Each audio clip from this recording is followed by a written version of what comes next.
Hello hi friends माने मु Aruna welcome करुच्ची मोर आ गोटे नुआ मिनी ब्लॉग को आज थिला गुरुवार तो आपण माने जानी सकाळु बहुत सारा काम ठाकुर पूजा आउ घरे चित्ता पकेबार थिला तो मु देखंतु केमती घरे चित्ता पके देइची तो पद्म फूल सबू टाइप रो फूल बने कि महालक्ष्मी पाद चिन्ह करिकी तो चौरारे सजासजी कर देइतिली। तापरे मु ठाकुर पूजारे लगी जाइतिली जेहेतु गुरुवार थिला माणबसा गुरुवार रो एटा सेकेंड दिन आउ मु गोटे बालीजात्रा रु आनीथिली ठाकुरंग पई गोटे मयूर चूल आ मु सेटा जगन्नाथंग पई आनीथिली आ जगन्नाथंग पाखे लगे देइतिली सकाळु दीप धूप देकी बहुत सुंदर भाबरे ठाकुरंग पूजा कर देइतिली आउ घरे चारिआडे मु चित्ता पके देइतिली।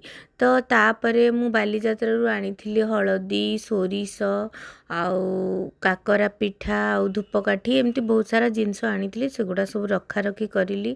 तापरे मु रोसई रे लगी जाइतिली अरुआ भात डालमा जेहेतु साधा खिया हबो भजा तरकारी ए सब बनैबारे लगी जाइतिली। तो एपटे मोर रोसई भी चलीथिला आ सेपटे आउ किछि घरर अलगा काम मु सेथिरे लगी जाइतिली।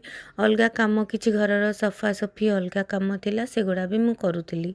तो ता भितरे एटा खीरी देखंतु खीरी भी मु करि देइतिली। तो भात डालमा भजा और राती रे मु चिली को